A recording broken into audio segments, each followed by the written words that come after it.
Well, thanks very much, Charlie. And I speak on behalf of all of the inductees that it is a tremendous honor and a privilege to be elected as a member of this, to be in this wonderful setting with some truly remarkable people in the field of aviation.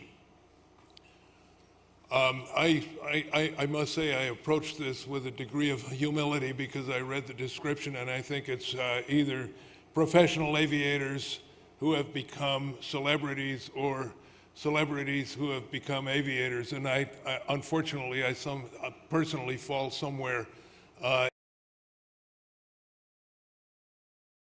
never either a famous aviator, and I'm not a CEO of any corporation, but like everybody in this room, I believe I have had a lifelong, strong attachment to aviation. It's been a passion ever since I was a small boy.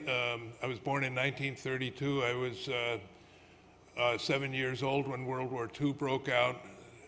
Got an immediate fascination for military aviation, kept track of all the airplanes, could spot any airplane in a book. The silhouettes immediately tell you friend or foe, make, model, engine, number of cylinders, and I became an idiot savant. And back in those days in World War II, instead of having baseball cards, we kept track of our favorite fighter pilots and how many kills they had and so forth.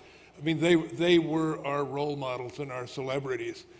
And I was so stupid that at age 16, I was deeply disappointed that World War II had ended because it had deprived me of the opportunity to go fly P-51s or something.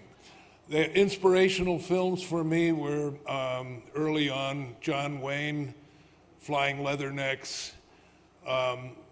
Later on, William Holden, Bridges of Tokori. I had already applied for flight training at that point. And it was just the wonderful thing about living in three-dimensional space, climbing into a night sky, accomplishing a difficult flight and feeling tired. And you think of all of the poor people who never experience these sensations. And I think these are the things that unite us all in aviation, whether we made a career in aviation or whether it's, as in my case, I got out of the Marine Corps after 11 years of flying, went on to other things.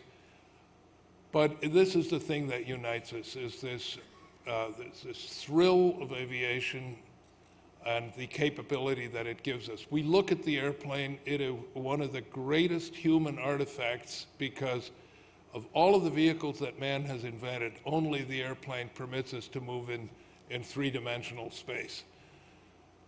In my own case, and I know many of you have these sentiments, after I left the Marine Corps in May of 1965, off of active duty and out of reserve flying, for years and years and years, I had this recurrent dream of going to the ready room, suiting up, getting in an A4 and launching, and then I would wake up and sadly it was only a dream again.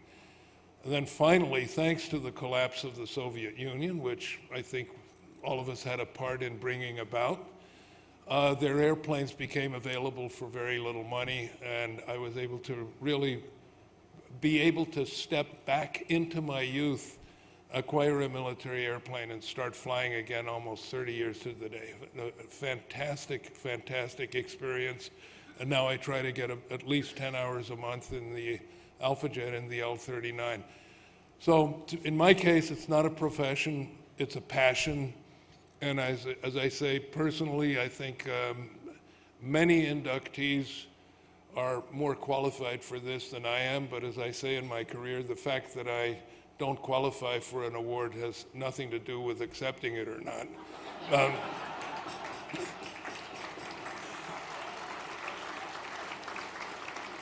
And finally, I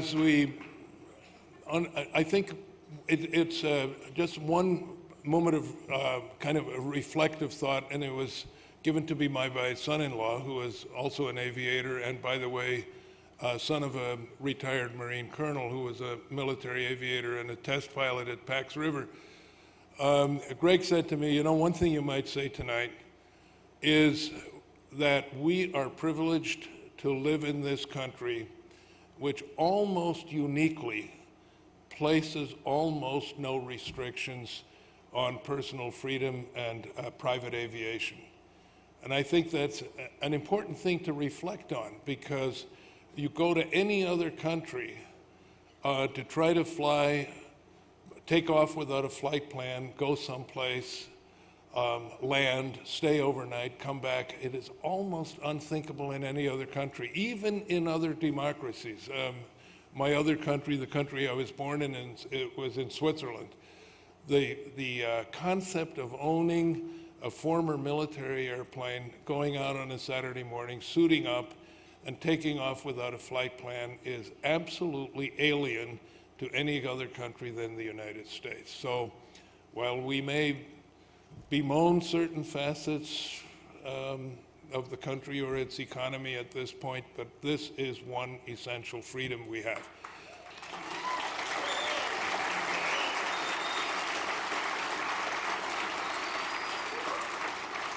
At any rate, I was told to keep it to 5 minutes. I've probably overrun it by a few minutes, but I do want to say I'm speaking on behalf of the other inductees. Thank you very much for this great honor.